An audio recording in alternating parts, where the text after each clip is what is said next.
design agency. What we do is we tell stories for products, for founders, and we help people convey their messages, their commitments to the consumers. And we do it internationally, because you might realize that what a British consumer like, what a Thai consumer like, and what a French consumer like might not be the same at all. And they might like the ingredients or what the product does, but if the story doesn't stop them, they will buy something else. And that's the truth. And packaging has a huge role to play in that. So today I'm going to talk about packaging, and more particularly, how all the constraints we have at the moment. We talk about a lot of things, but there are a lot of opportunities as well. And especially one that I will go more in depth into is smart packaging. How can we connect consumers, your values, your data? Because data can be really sexy, I can tell you. That's what I like to hear. First of all, natural materials. It's just a quick overview of what is going on at the moment in terms of innovation. And when I say innovation, it's a bit funny because those have been around for quite a while. And it's the same for bananas as well.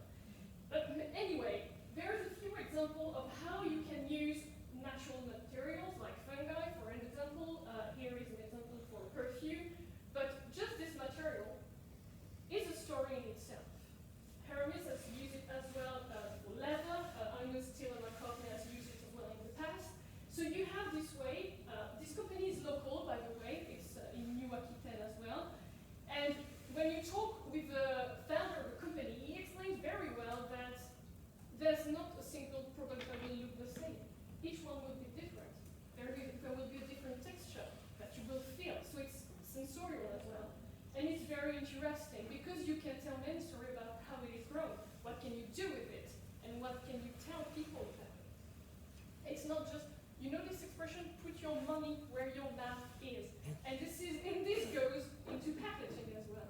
Prove it until the last drop. Then another material and a new innovation that is coming is new coating. And one of the new coating used is seaweed. Once again, this is not a disruption from Silicon Valley. This has been here for thousands of years.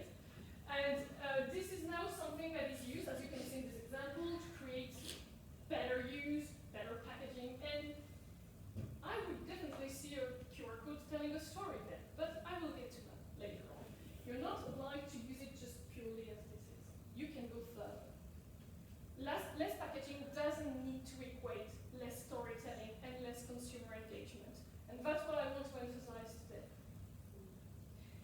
Because we are in Bordeaux, we are in the wine country here in France, I couldn't go without putting an example from Champagne, obviously, that's where the good parts are. And basically, they use grape skin, funnily enough, and this is really well explained here. They take the grape from their vineyards and they use it to create a biomass material in order to create this packaging. And you know, in luxury and in premium product, there is this debate, but it's still ongoing, about, yes, but I want something premium. I don't want something that looks crafty. I want something special. And seeing a leading powerhouse like Lux Lingua using it and being at the forefront of it is very good news. Because it means that their suppliers are going to be forced to find ways to industrialize it, so making it available to you. So it's great news, I think, in the whole run that they're moving on. Another really recent example is Chanel, that recently made the refillable lipstick. So once again, if Chanel is leading the pack, good news for everybody. And it means that everybody is trying to find new ways to use plastic or other materials to make their product more sustainable. And I think lipstick is a very good example because this is little part of it, and how much is packaging? Quite a lot, unfortunately. So it was time that something was done. And I'm sure there will be other creative ways to use it and tell something. Like, this is really on brand for Chanel. I mean, you wouldn't have confused that with any other brand.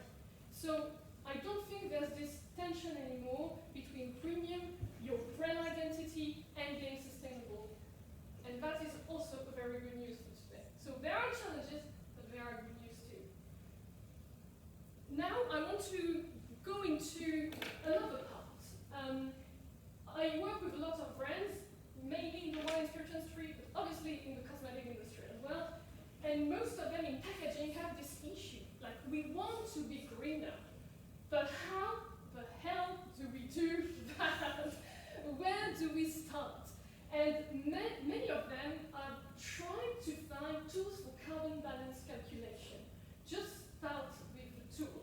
And it's not as easy as it sounds, because there's, at the moment, not a standardization of the tool. And how can you exactly measure your carbon imprint and so on? So there's a few tools that I've seen used recently, and I'm going to give you the results of the use of that tool very soon. Basically, one is Climate Calc, and Climate Calc is really working. It's not that sexy, I agree. But it helps you to know where you can do better. I'm going to show you the result later on for one company that used it. And another one is Impact, Global Environmental Score, which helps you see the direct impact of your product or your company on specific points. So it's another aspect that's a bit different from Climate Calc. One of the company I work with is called Groupe Vidois in Essence. They are making labels, they are label makers, packaging maker, and they decided, they realized that one of their main pain points when they did Climate Calc was the paper, which is central to their activity. And they really needed to make an effort to reduce the carbon footprint for the paper. So they made an association, a partnership with another paper maker, and they created this product called Clarence Premium, which enabled them to make a reduction of the carbon 13 times around the world. Like the reduction they were able to make was equal to 13 times around the world, which is like massive. Like, it's a huge success. And they wouldn't have realized that without doing Climate Calc.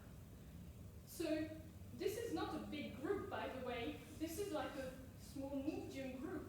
And they realized this, and they did something about it, which is quite inspiring. The other point is traceability. And that's where I want to make things sexier. Because I really think, like with data, we can tell so many stories. The good thing is having the good data, or having real data, not data that make you look good but are not true. This is not possible. People will find out and you will get burned on social media. So please don't do it. But traceability is really interesting. You can check the carbon footprint and sustainability via different projects. For example, one brand I would like to quote. And once again, I'm not going to stick only to cosmetic today, because I think that in other fields, they are doing things that are interesting. Let's look at textile and fashion. They're the worst polluters. They're aware of that, but they've been working towards making it more sustainable. One brand, and it's not Louis Vuitton, it's Ami. So it's like a relatively unknown brand for many people. They decided to work to explain exactly through blockchain what is going on when you have this t-shirt. You just scan it and you discover what has been going on, when it has been knitted, when it has been dyed, and so on and so forth. And you can see how do they use different materials, or how do they measure and try to improve their carbon footprint. So I think that's a very good example, and this is directly for the consumer. The other example is a French brand. Once again, it's not a massive brand that you maybe never have heard of them. It's called Lao, and they're making shampoos. I think they normally have like 3 different products at the moment. They're expanding to 6 really soon. And they're using blockchain again to trace and to explain to the consumer exactly what's going on. So there's a QR code on every bottle, and you can know where are the ingredients sourced for this product. Is Jean-Michel picking up the bananas, for instance? Because I want to see Jean-Michel, because Jean-Michel is cool, you know? I want to know who is employed in this, like who is doing what. Michel has 15 years of experience. That's why he's picking bananas faster than Joël, which is usually the case, by the way. And I want to see these information are authentic and they're real, because greenwashing is so 2022. We need to move to something else, and we need to be able to back our claim. And blockchain is one way to do it. Obviously, there are others. But I thought, once again, a small brand just starting up with commitment at the core, trying to do things right. And I think we can all learn from that. Lastly, I'm going to talk about my favorite subject in the world, storytelling through smart packaging. And especially, I know marketing and energy consumption, we have a bad reputation. We know, we're aware of it. But there are ways to make things greener and hopefully better for the consumer as well. First of all, I want to talk about digital experience platform. Connected packaging or smart packaging and DXPs. They can be a great way to become more environmentally friendly, because most DXPs, Optimizer is one of them. I don't have stock shares with them, so please feel free to check other options. Are usually coded in greener programming languages than your usual WordPress. So that's one thing to remember. The other one is that you need to rationalize. I'm going to start with the bad words. You need to rationalize your code, like you need to rationalize your data, by the way. It's the same process. Instead of having 5 different websites to link to different experiences or to different information, you can rationalize in one platform where they are all sourced and rationalized and optimized, so you use less energy. That's one thing. Other thing I really like is the fact that smart packaging points to your website most of the time. It's a good idea to go for a host that uses renewable energy for its servers. So I'm making a little note to my Swiss friend here. The brand is called Infomaniac, and Infomaniac is a Swiss company that is making green hosting. So even if hosting can, well, general, the web is polluting, let's face it, or is really voracious in terms of energy, but there are ways to improve it. This is one of them. So you have to rationalize coding, as I said, and from QR code, one of the brands we use here is Canova, to the actual web experience, there's a way to make it fully integrated. There's another point I wanted to say. This is an experience that we made for a cognac brand. This is a tiny brand. I think there's less than 2,000 bottles of this cognac. And the designer the founder really had in mind a brand that will be environmentally friendly, and he worked on less and less packaging as much as he could. He kind of really got rid of the packaging. And we decided to use a QR code. You see it here, you see it being here. This is Canova, by the way. And we really worked on helping him bring people online to live the experience. And we just didn't design a website. We designed an entire fable telling the stories of the brand. So the logo, you might have noticed, is a crocodile and no, you might have not noticed this one here, is a crocodile and a monkey. And it's a Thailand brand, by the way. It was a former Thai brand, yeah, from the 1800s. And he bought it back because it wasn't used anymore, and he recreated and relaunched it. And we created an entire fable around those animals. And if you go online, you will see all the story, and it's divided by chapters. So every 3 months, you have a new chapter of the story between the monkey and the crocodile. And you can see and learn more about the brands. You can buy the product, but bet you have the experience. You don't have thousands of websites to link to different things. And it's a fun way to present a brand, especially because in cognac and in high-value products, it can be quite conservative and sometimes just want to break the mold. You're new, you have everything to win, so you need to go for it. And that's what our client wanted. So just to show you that without crazy budgets or crazy tech guys at the end of your company, you can do stuff and you can be innovative.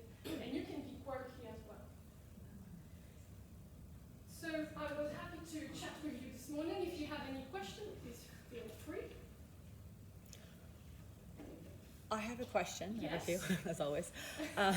So one of my questions is QR codes versus websites. Do we have research to say what is the percentage of scans versus website visits? Do we have any research like that? That always interests me. Yes, and it's funny. We have research, but we can't talk about it. Like, brands will track it. Some with bigger effect than others. Okay. Like, one of earlier adopter of QR code is Decathlon, which is a French brand for sports gear, and they basically have more than 30 persons opening on their QR code, but they put it on every product, so it's a huge mass. Others will have, I think it's L'Oreal, someone from L'Oreal recently said to us that they were moving on to putting a lot of QR codes because the result was That's good.